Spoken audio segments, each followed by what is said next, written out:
Welcome. आज के इस एक्सप्लेनर में हम एक बहुत ही गहरे, पेचीदा लेकिन बेहद दिलचस्प टॉपिक को डिकोड करने वाले हैं। आज रिलेशनशिप साइकोलॉजी और मॉडर्न डेटिंग के उन ट्रैप्स को बारीकी से समझा जाएगा जिनमें आजकल लोग अक्सर फंस जाते हैं।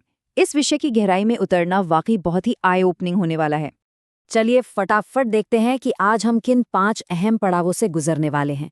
सबसे पहले प्यार बनाम कमिटमेंट, फिर मॉडर्न डेटिंग के भ्रम, फ्रेंड जोन की असलियत, 5 लव लैंग्वेजेस और अंत में 3L का कॉन्सेप्ट।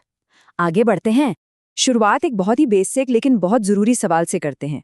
किसी के प्यार में पड़ने और असल में एक रिलेशनशिप निभाने के बीच आखिर क्या फ़र्क है? ये एक ऐसा सवाल है जो अक्सर क्षणिक भावनाओं और एक सच्ची पार्टनरशिप के बीच के कन्फ्यूजन को उजागर करता है ना? Section 1, love versus commitment. आइए इस पहले फाउंडेशन को समझते हैं और लंबे समय तक चलने वाले रिश्तों की असलियत पर रोशनी डालते हैं। देखिए, उम्र चाहे 16 हो या 70, फीलिंग्स तो हमेशा ऊपर नीचे होती रहती हैं, राइट? ये बिल्कुल नेचुरल है। लेकिन कमिटमेंट एक कॉन्शियस चॉइस है। ये रोज लिया जाने वाला एक फैसला है कि हाँ, हमें साथ रहना है, भले ही वो शुरुआत वाला इमोशनल हाई थोड़ा कम ही क्यों ना हो गया हो। फीलिंग्स फ्लक्चुएट कर सकती हैं, लेकिन कमिटमेंट ही वो सुपर पावर है जो किसी भी रिश्ते को टिकाए रखती है।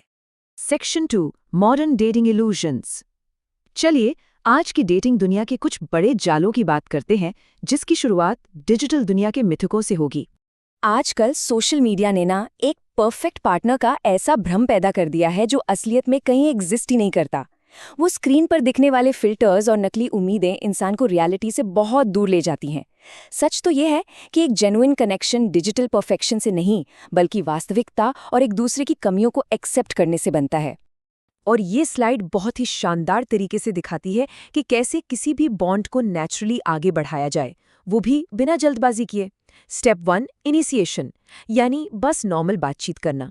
स्टेप 2, एस्केलेशन, जहां फोन पर बात होती है, आमने सामने मिलते हैं और एक दूसरे की असलियत को समझते हैं। और फाइनली क्लोजिंग द डील, मतलब सही टाइम आने पर कमिटमेंट को लेकर क्लियर बात करना। Section 3, decoding the friend zone. अब बात करते हैं मॉडर्न रिश्तों के सबसे कंफ्यूजिंग हिस्से और उन मनोवैज्ञानिक जालों की जिनमें लोग अक्सर फंस जाते हैं। यहाँ 2 तरह की दोस्तियों के बीच का फर्क समझना बहुत जरूरी है। एक होती है प्लेटोनिक फ्रेंडशिप, जहाँ कोई रोमांटिक फीलिंग्स नहीं होती, लोग बस सामान्य दोस्त होते हैं। और दूसरी होती है रोमांटिक फ्रेंडशिप, जहाँ मेंटल कंपैटिबिलिटी के साथ साथ एक गहरा अट्रैक्शन भी होता है। प्रॉब्लम तब होती है जब लोग इन दोनों इंटेंशंस के बीच उलझ जाते हैं। और बिल्कुल इसी कंफ्यूजन से जन्म होता है इस टर्म का, फ्रेंड जोन। असल में कोई जानबूझकर किसी को फ्रेंड जोन में नहीं डालता, लोग खुद इस सिचुएशन में पहुंचते हैं। वो फिल्मी कहानियों से इन्फ्लुएंस होकर सोचते हैं कि पहले बेस्ट फ्रेंड बन जाते हैं, फिर प्यार तो हो ही जाएगा। लेकिन क्लियर कम्युनिकेशन न होने की वजह से ये बस एक ट्रैप बनकर रह जाता है। आजकल एक और टर्म बहुत सुनने को मिलता है, सिचुएशनशिप। ये एक ऐसा डायनामिक है जहां कमिटमेंट जैसे जरूरी एलिमेंट्स पूरी तरह से मिसिंग होते हैं।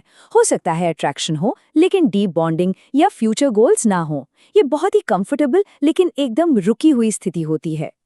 और जब रिश्ते मुश्किल होने लगते हैं तो अक्सर एंट्री होती है घोस्टिंग की। इसका सीधा सा मतलब है बिना कुछ बताए, बिना किसी वार्निंग के अचानक से सारी बातचीत कट ऑफ कर देना और गायब हो जाना, लिटरली। ये कदम अक्सर कठिन और सीधे संवाद से बचने के डर के कारण उठाया जाता है। इसी से मिलती जुलती एक और टैक्टिक है ब्रेड क्रम्बिंग। ये बड़ी ही अजीब और इनसिक्योर अप्रोच है। इसमें बस थोड़ी थोड़ी अटेंशन दी जाती है ताकि सामने वाला पूरी तरह से दूर भी ना जाए। एक तरह से किसी को बैकअप ऑप्शन की तरह लटका कर रखना, जहां कोई रियल कमिटमेंट कभी ऑफर ही नहीं किया जाता। Section 4, the 5 love languages. Problems तो बहुत डिस्कस कर ली, अब सॉल्यूशंस की तरफ चलते हैं और रिश्तों को संवारने का एक बहुत ही पावरफुल फ्रेमवर्क देखते हैं। अब ये स्लाइड देखिए। गैरी चैपमैन का ये फ्रेमवर्क लिटरली एक गेम चेंजर है। यहाँ 5 कैटेगरीज हैं: physical touch, gifts, acts of service, quality time और वर्ड्स ऑफ एफर्मेशन।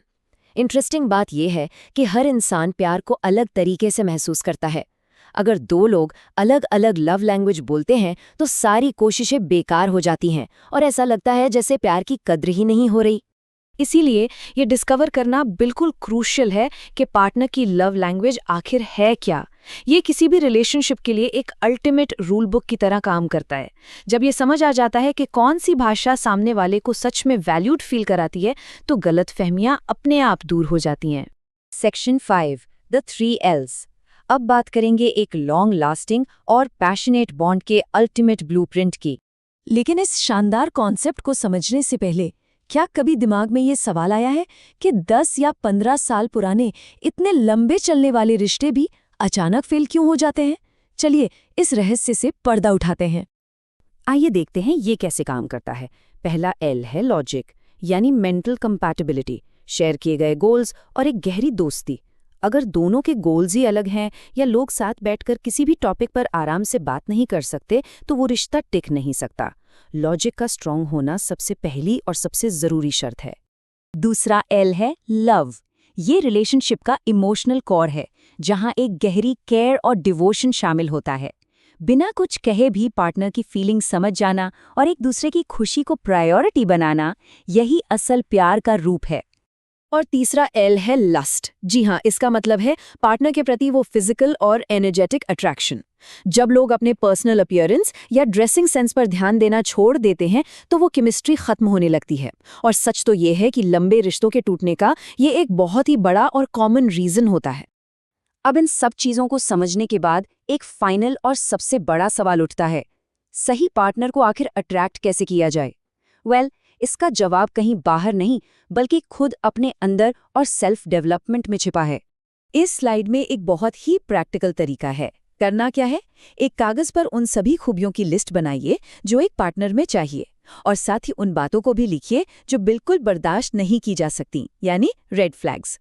फिर बड़ी ईमानदारी से एनालाइज कीजिए कि उन बेहतरीन खूबियों को मैच करने के लिए खुद में किन सुधारों की जरूरत है। ये खुद की ग्रोथ पर काम करने का एक अचूक तरीका है। तो बॉटम लाइन क्या है? एक हाई क्वालिटी पार्टनर को ढूंढने की शुरुआत खुद एक हाई क्वालिटी इंसान बनने से ही होती है। लिटरली, अगर हम 100% की उम्मीद कर रहे हैं, तो हमें खुद को भी उस लेवल तक उठाना ही होगा। खुद के विकास पर लगातार ध्यान देना ही सबसे सही रास्ता है। और इसी पावरफुल थॉट के साथ आज का ये एक्सप्लेनर यहीं पूरा होता है। क्या ये अपने अंदर की कमियों को पहचान कर खुद का बेस्ट वर्जन बनने का सही समय नहीं है? बिल्कुल है। सोचने वाली बात है।